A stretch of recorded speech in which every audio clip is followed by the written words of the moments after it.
na ni si ñëw sax bii président Emmanuel Macron def parce que sànq yaa ngi koy junj diggante moom le président Diomaye Faye mais muy tuuti boo xam ne dafa développé lu bëri Macron ñëw naan en marge de la conférence des Nations Unies sur le financement du développement waxtaan naa lu xóot ak président Bassirou Diomaye Faye waaye tam mu jëfandikoo baatu refonte parce que mi ngi naan en pleine refonte le partenariat entre le Sénégal et la France doit nous permettre d'avancer ensemble au service des intérêts de nos peuples et de notre souveraineté. Il parle de refonte si wàllum relation yi mais aussi le mot souveraineté aussi dafay ñëw dans son tweet partenariat économique de sécurité et de défense culturelle et mémorielle autant de chantiers que nous suivons de près avec le président Faye. Après mu ne j'ai enfin salué l'engagement du Sénégal en faveur de la stabilité régionale et pour répondre aux grands enjeux globaux. Lii le président Emmanuel Macron wax président Diomaye Faye tam feelu ko mais d'une manière beaucoup plus résumée mais bi nga ko liiree parce que yow nitu lettre nga bindkat nga nan nga ko jàngatee. Déjà man dama jàpp ne seen rencontre boobu amul solo trop. Ah bon waaw dama jàpp ne ñaari président yi bu nekkoon ne li ñu war a wax ñoom ñaar dafa am solo goo xamante ni il fallait que mu am kenn ci ñaari président yi dina déplacé wu dem ci dëkku keneen ki mais boo seetloo dañoo daje Séville dañoo daje te président France ak président Sénégal bu ñu dajee ci benn cérémonie bañ a saafonte ça peut poser problème au moins problème d'impression donc moo tax ma jàpp ne comme que daje nañu Espagne ak relation yi nga xamante ni yàgg naa dox ci diggante ñaari dëkk yi c'était tout à fait normal que ñu saafonte mais pour tout le reste littérature laa ci gën a gis pour tout le reste littérature laa ci gën a gis parce que xam nga buñ ne les relations entre le Sénégal et la France doivent être revues mais loolu ça a commencé les bases militaires françaises ont commencé à partir les relations entre le Sénégal et la France mais changé na d'autant que ñun ki ñu fi fal en 2012 avant même muy prêter serment avion la jël dem France ñun suñuy relation ak France changé na d'autant que ab régime bu bees bu fi ñëwaan boo sentir bu France jàpp sentir ne da nga am ay jafe-jafe balaa ngay xalaat ay FMI ak ay comment dire ay eurobond yooyu France moo daan yëkkati xaalis jox la donc les relations ma nga changé depuis le 24 mars 2024 depuis ki nga xamante ne nii mooy Amadou Ba di incarner la continuité sénégalais yi jox ko 35% boobu le refonte des relations entre le Sénégal et la France commencé léegi kay dañ koy gën a matérialiser di ko gën a xóotal parce que quand même am na fi beaucoup d'industries au Sénégal yoo xamante ni tubaab yi ñoo ko moom di exploiter nos richesses bu ñu la laajee Sénégal ñaata la ci am weesu 10% te loolu jàpp naa ne bu ñu nee renégociation des contrats du yem rek ci contrat pétrolier day dem ba toucher certaines ressources yoo xamante ni tey mais c'est des multinationales françaises ñoo ci teg seen loxo. président Diomaye bi mu faloo bokk na ci acte yi mu njëkk a posé mooy mbirum Thiaroye 44 mu wax ne que la lumière soit faite ak yeneen mbir yoo xam ne taxaw na ci mais sànq yaa ngi ñëw ci nuyoo bi président Diomaye ni mu ko nuyoo ni mu ko xoolee mais lan moo tax ñu ne France dégg naa li nga ko sànq mais lan moo tax ñu ne France ñu war a àgg foofu ba nga xam ne nii léegi dañuy obligé sax du point de vue symbolique di poser acte yoo xam ne dañ koy won ne la woon nekkatu fii nan lañ def ba àgg fii parce que li fi jot a xew moo ñaaw xam nga kii Mohamed les États sont d'égale dignité suñu demee ONU xëy na peut-être les bu yàgg ba la sax nga xamante ne nii France moo nekkoon suñu porte-plume di ñu waxal di ñu defal à l'ONU mais dans tous les cas suñu fa demee benn voix la ñu am comme France nu mu amee benn voix la ñu am comme nu mu amee benn voix donc il y a absolument aucune raison pour que suñu dirigeants yi di comporter woo comme des sous-préfets de la France il y a aucune raison mais c'est déjà dans la tête nga xamante ne nii ki fi njëkk a nekk président du Sénégal c'est un ex-sénégalais mujjee nekk français ñëw jël sunu administration ak lépp loo xamante ne nii moom mooy état du Sénégal mais copier ko exactement comme li xew en France maanaam ñu dem ba nga xamante ne nii jàpp nañu ne pour que dëkk yi nga xamante ni France colonisé la woon na leen pour que kenn ci dirigeant yi légitime fa il faut que France reconnaître ko ma lay wax sànq ne Macky Sall 2012 fal nañu ko président de la République prêtégul serment mu jël avion dem France. nee nañ koppar la wut woon pour fay salaire. voilà très bien lu neex la ñu wax mais dans tous les cas français yi ñoom lan la ñuy jàpp mooy que ñii suñuy suq lañu balaa ñoo def dara dañuy tàggu bu ñu demee ba mënatuñoo dem ñun la ñuy ñëw tàllal seeni loxo même si c'est pas vrai léegi bu ñu demee ba nga xamante ni ñoom jàpp nañu ne comme ce qui s'est passé dernièrement les Français ne européens yeneen européens yi Niger seen yoon nekku si ñun ñoo koy ren parce que ñoom jàpp nañu ne ñoom moom Niger ñoom jàpp nañu ne ñoom ñooy kilifa suñu kilifa yi fii donc boo accès ngay woote souveraineté jàpp ne suñu relation de subordination yooyu dafa war a dakk mais li koy njëkk a wone mooy boo jàkkaarloo ki nga xamante ni moom moo jiite boor bee nga won ko ne du ma sa taalibe te ni nga ko koy wone mooy nga téye ci loxoom xool ko comme góor tout simplement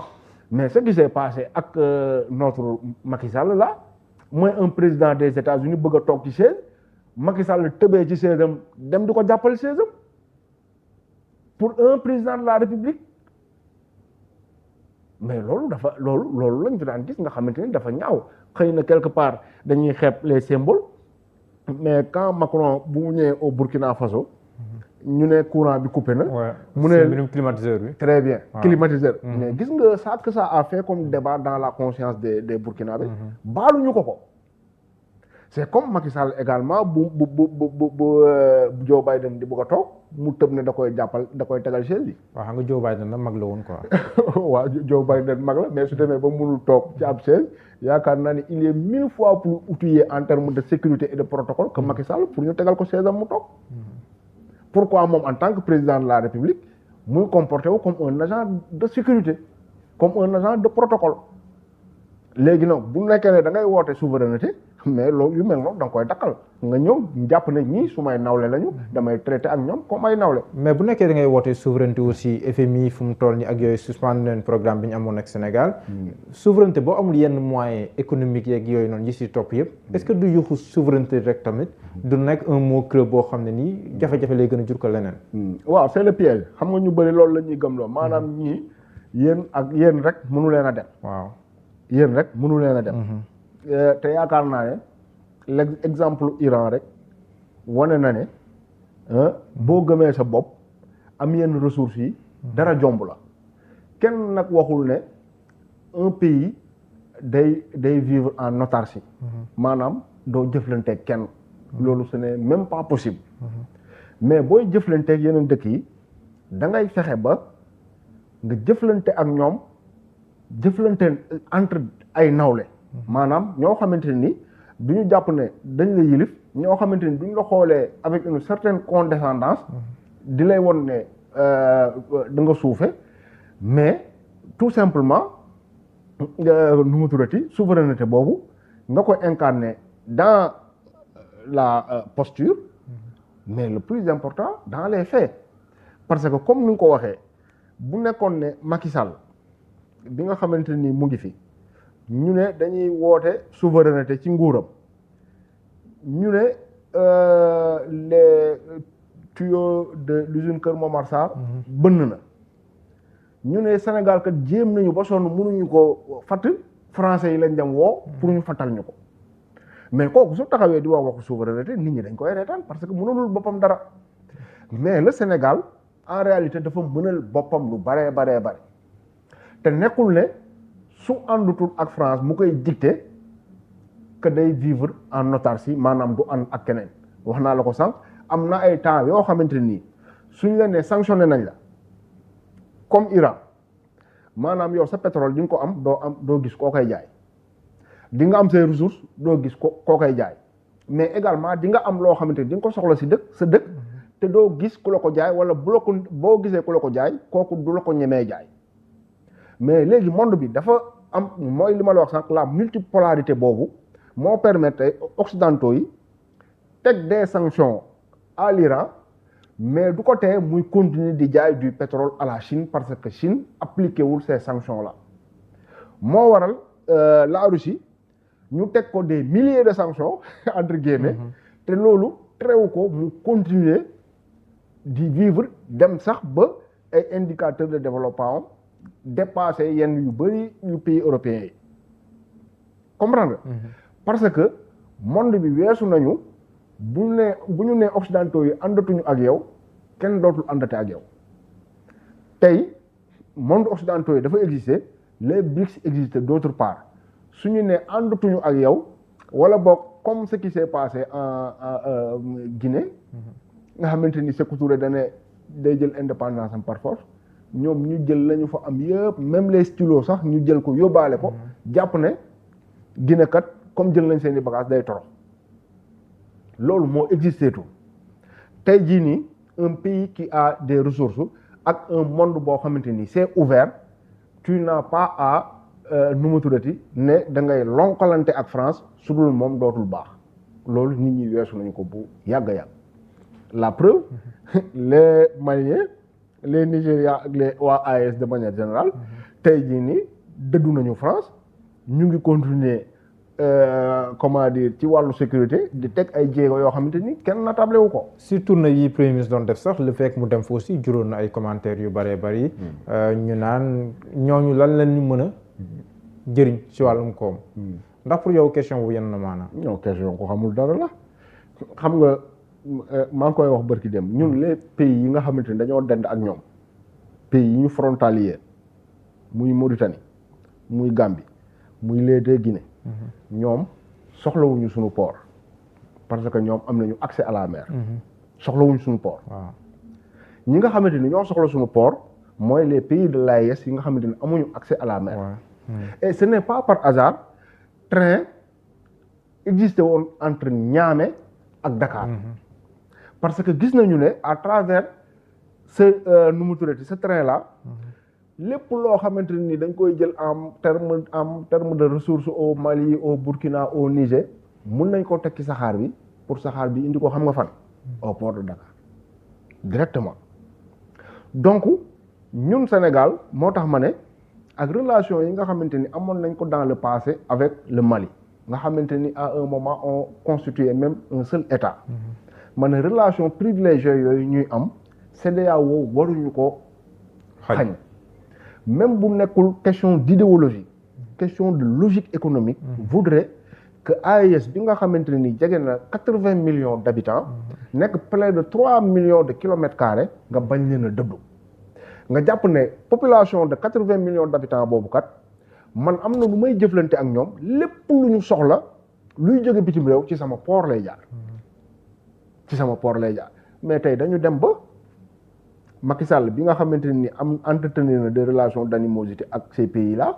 mais ñoom ñuy dem di rabattre sur le Togo. Faure Niass Eyadema di leen di gëmloo ne sax moom léegi xam nga il est sur la même longueur d'onde ko ñoom. waaw àndatul ak France alors que gis nañu ak les derniers événements que ay wax la rek tout simplement mais bu ñu demee ba nga xamante ni Togo gu ndaw googu mu ngi bëgg a profitoo ubbil pooram les pays de l'AES là parce que Sénégal dañu sàggal mais dama jàpp ne du point de vue économique on aura quelque part échoué ci côté boobu. heureusement que ñi nga xamante ni ñoo fi nekk ak Ousmane Sonko son voyage là. ba mu koy def xëy na demam bi moo gënoon aussi au Burkina mais en même temps le ministre Birame Diop. waaw dem na Mali donc yooyu yëpp jàpp naa ne. ay visites la yoo xamante ni day permettre ñu réchauffer les relations entre les deux pays ñu dem kat ba nga xamante ni Sénégal position bu mu amoon démb ak bërki démb maanaam nekk l'ouverture maritime de ces pays de l'AES là muy continuer di dem au plus grand bénéfice du port de Dakar d'accord léegi dañuy jeexale une question géopolitique sànq yaa ngi koy junj. Iran Israël fu mu toll nii cessez-le-feu am na. Macron neen déggal Trump nee na moom la mais par rapport aux perspectives na nga gisee le monde si ñu ngi naan ñu ngi foowee la troisième guerre mondiale ak yooyu si beneen côté bi yaa ngi koy junj Russie ak Ukraine tamit. ñoom tamit ñoo nga sax. nan nga gisee les perspectives à ce niveau. xam nga déjà yii xew nii yëpp lu mu ñuy njëkk a won